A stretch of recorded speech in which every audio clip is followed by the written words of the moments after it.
What if a swarm of drones could shut down Russia's largest tank factory in under 3 minutes, Decoy, without firing a single missile?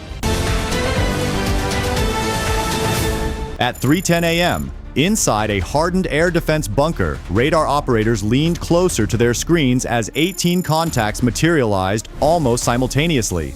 They weren't drifting, they were closing fast, climbing through the storm to roughly 1,900 to 2,100 feet.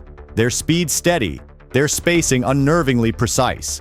In a blizzard thick enough to smear returns and dull sound, the tracks cut through with a signature Russia's systems recognized instantly and feared.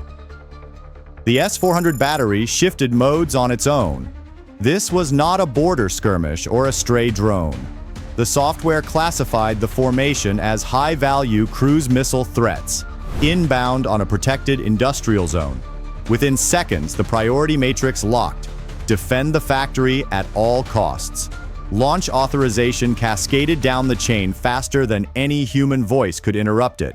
The first interceptor ignited, then another and another. In under 90 seconds, 11 long-range missiles clawed upward into the snow-filled dark. Panzer crews along the perimeter followed, sweeping arcs of tracer fire into the storm, burning through ready ammunition at a rate that would have seemed reckless on any other night. On the displays, the results looked convincing. Contacts flared, fragmented, vanished. Debris blossomed and fell. The room exhaled. A senior officer nodded once. Tight. Controlled. The algorithms reported success probabilities climbing past 80%. By 03:12 a.m., the sky appeared to be clearing. What no one in that bunker could see was what the storm concealed. The targets they had destroyed were lightweight decoys, engineered to look expensive and urgent, designed to pull fire upward and outward. Each intercept felt like a win. Each was, in reality, a subtraction from missile stocks, from reaction time, from margin. Outside, the wind howled. The radar screens calmed, and in that calm, a gap opened. If you were the commander in that room, watching the last contacts fade, would you have believed the threat was over?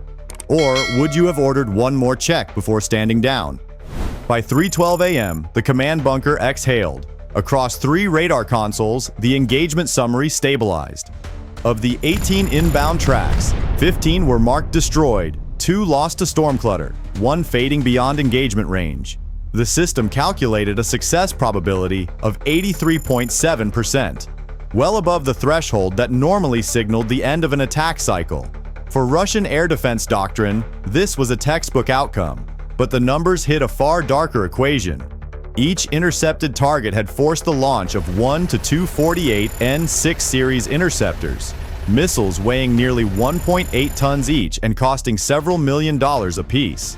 In less than 140 seconds, the S-400 battery had expended 12 of its 16 ready missiles assigned to the industrial defense sector.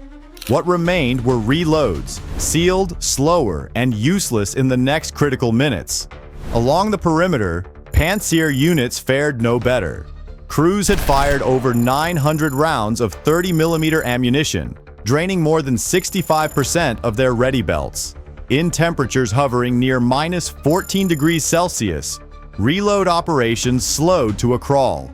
Gloves came off, fingers numbed, precious seconds stretched into minutes, and then the sky went quiet. No new alerts, no fresh tracks. The system reclassified the airspace as temporarily secure, shifting sensor focus upward and outward, searching for threats that no longer mattered. To the algorithms, the danger had passed. To the humans watching the screens, the calm felt earned. At 3:14 a.m., the factory complex sat under a sky that looked empty, protected, and safe. But safety in war is often just a delay you don't notice. At 3:14 a.m., while Russian systems were still logging the previous intercepts, the real attack crossed into the engagement zone. From the south and east, at altitudes between 45 and 60 feet, a second formation surged forward, 17 heavy strike drones. Larger, faster, and far more lethal than the decoys that had drawn the first fire. They flew just above the snow-locked terrain at speeds approaching 110 miles per hour, hugging tree lines, frozen service roads, and drainage corridors that radar barely registered. Satellite navigation was already unstable. Jamming residue from the earlier engagement distorted signals across the band. It didn't matter. Each drone shifted seamlessly to high-grade inertial navigation.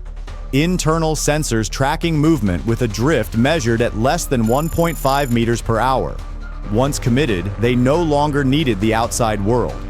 Strike Group Alpha peeled left toward the industrial power node, a 480 kilovolt substation feeding the entire complex. At 3:16 a.m., the lead drone struck the primary transformer. The shaped charge punched through reinforced ceramic shielding, flash vaporizing cooling oil and triggering a cascading electrical arc that surged brighter than the snowstorm itself. Power collapsed across the facility in under 2 seconds. Strike Group Bravo arrived next. 3 drones descended through the roofline of the main press hall, targeting the twin hydraulic presses rated at over 24,000 tons each. The detonations were not loud at first, just dense, crushing pressure. Hydraulic fluid aerosolized and ignited, sending a rolling blast wave through steel columns designed to endure decades of strain. Outside, Strike Group Charlie swept the storage yard. Rows of unfinished armored hulls erupted in sequence, diesel fumes and burning composites turning the snow-covered ground into a corridor of fire. By 3:17 a.m., the heart of the complex was already beyond recovery. When Russian radar systems began to stabilize, there were no targets left to track, only heat, smoke, and a factory that had gone silent in the space of 3 minutes. Even as the strike drones tore into the factory below, the air above Nizhny Tagil was collapsing into chaos. At 3:15 a.m., a separate formation, 12 specialized electronic warfare drones, settled into a loose circular pattern at altitudes between 1,400 and 1,600 feet. They carried no explosives. Their payloads were far more disruptive. As they stabilized against gusts exceeding 55 kilometers per hour, internal capacitors charged to maximum output. Then, they discharged. A dense surge of interference flooded the spectrum. L-band and X-band frequencies were overwhelmed simultaneously, saturating receivers with noise levels nearly 30 decibels above normal operating tolerance. Inside the S-400 command vehicle, clean radar sweeps fractured into blinding static. Tracking algorithms attempted to resolve thousands of false returns at once before timing out and resetting. Each reboot took longer than the last. Panzer crews switched to backup modes. Optical channels came online, but the timing was cruel. Heavy snowfall reduced visual clarity to less than 400 meters, while crosswinds cooled the drone airframes enough to blur their thermal contrast against the frozen ground. What should have been clear silhouettes dissolved into ghostly shapes. A local commander ordered emergency fire. 2 short-range interceptors rose, followed by bursts from a Tunguska battery. Several jamming drones were hit, detonating high above the complex, but their destruction triggered the final complication. Each carried a secondary release, clouds of metallic chaff mixed with magnesium fragments, designed not to explode outward, but to linger. Within seconds, the sky filled with millions of superheated particles drifting unpredictably through the engagement zone. When Russian systems attempted another restart, the processors locked onto the debris instead. Tracking queues overflowed, filters failed, screens froze. For approximately 65 seconds, the regional air defense network was effectively inert, unable to classify targets, unable to issue fire solutions, unable even to confirm what had already happened. It was during this window, engineered down to the second, that the strike drones completed their runs and exited the area. By the time stable radar returns finally reappeared, the interference was thinning. The storm remained, but the attack was already over. What Russian commanders would soon realize was this: the defenses had not been defeated by force alone. They had been overloaded, misdirected, and exhausted, all at once, leaving the most protected industrial site in the region exposed at precisely the wrong moment. At 3:17 a.m., the storm above Nizhny Tagil began to thin, but the damage was already irreversible. Inside the air defense network, systems struggled to recover. One radar came back first, then another, each reboot taking 18 to 25 seconds longer than standard under normal conditions. Data links lagged. Sensor fusion failed to synchronize. What should have been a layered shield operated instead as isolated fragments, each seeing a different version of the sky. For roughly 1 minute, measured later at 58 to 72 seconds depending on the system, the region's defenses were operational in name only. No new tracks were classified. Fire control solutions could not be generated. Even friendly signals failed to register cleanly. Commanders issued verbal orders that went nowhere, lost in queues and delayed acknowledgements. The architecture that promised instant response delivered hesitation instead. Below that fractured shield, the strike was finishing its work. The electrical substation burned unchecked. Transformer oil feeding sustained arcs that spiked temperatures beyond 1,200 degrees Celsius. Automatic fire suppression systems inside the factory failed without power. In the press hall, shock sensors recorded structural loads exceeding 140% of design tolerance as twisted steel collapsed inward. Outside, secondary fires spread through the storage yard, igniting fuel residues and composite materials that produced thick, choking smoke. By 03:19 a.m., the last strike drone had already cleared the engagement zone. When radar coherence finally returned, there were no targets left to engage. The airspace was empty. The snow continued to fall. All that remained were heat signatures too large, too stationary, and too late to matter. In the command bunker, silence replaced urgency. Reports began to stack. Power loss, internal explosions, uncontrolled fires. The realization arrived not as panic, but as a slow, sinking clarity. The defense had not failed in a single dramatic moment. It had failed incrementally, missile by missile, second by second, until the margin for recovery disappeared entirely. What unfolded in those 60 seconds would not be measured by the number of drones involved, but by what could no longer be rebuilt once dawn arrived. By 3:19 a.m., the battle for the sky was over. What remained was the accounting. As emergency lighting flickered inside the complex, internal sensors failed one after another. Power did not return.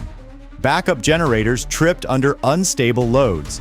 In the press hall, temperatures continued to rise as ruptured hydraulic systems burned, feeding fires that suppression crews could not reach without electricity or pressure. Structural monitors later showed progressive deformation spreading across the bay. Steel frames, designed for decades of service, losing alignment in minutes. Outside, the storage yard smoldered. Rows of unfinished armored hulls, some weighing over 45 tons, burned unevenly as fuel residues and composite liners ignited. Fire crews arrived in stages, slowed by drifting snow and frozen valves. By the time hoses were charged, several zones were already beyond containment. At first light, the scale became undeniable. 2 primary hydraulic presses, rated between 23,000 and 26,000 tons, were declared non-operational. Their foundations had shifted by several centimeters, enough to render precision forging impossible without months of reconstruction. These machines were not interchangeable assets. Across the country, only a handful existed, and none could be replaced quickly. The consequences rippled outward. Production schedules collapsed instantly. Subcontractors, from engine plants hundreds of kilometers away to optic suppliers with warehouses already full, received cancellation notices before noon. Inventory piled up with nowhere to go. Analysts estimated that every week of downtime translated into dozens of armored vehicles not built, and a backlog that would stretch well beyond a single season. The financial contrast was stark. The attacking force had likely expended a few $1 million in hardware. The losses on the ground, equipment damage, halted output, supply chain paralysis were measured in the billions. But the deeper impact was psychological. This facility had been considered secure by distance, by weather, by layers of advanced defense. By sunrise, that assumption was gone. What the night proved was not just that the factory could be hit, but that it could be silenced quietly, precisely, and far from any front line. When official statements finally arrived later that morning, they spoke of containment and continuity. The smoke rising over Nizhny Tagil told a different story, one of capability interrupted, confidence shaken, and a reminder that in modern war, depth alone is no longer protection. What happened that night was not just the destruction of a factory, it was the collapse of an assumption. For years, distance, weather, and layered defenses were believed to be enough. Enough to protect the machines that turn steel into tanks. Enough to keep the heart of an industrial system beating, no matter what happened at the front. But this operation exposed a different reality. In modern warfare, protection is no longer defined by how far something is from the battlefield, but by how well it can think, adapt, and recover under pressure. The drones did not win because they were stronger.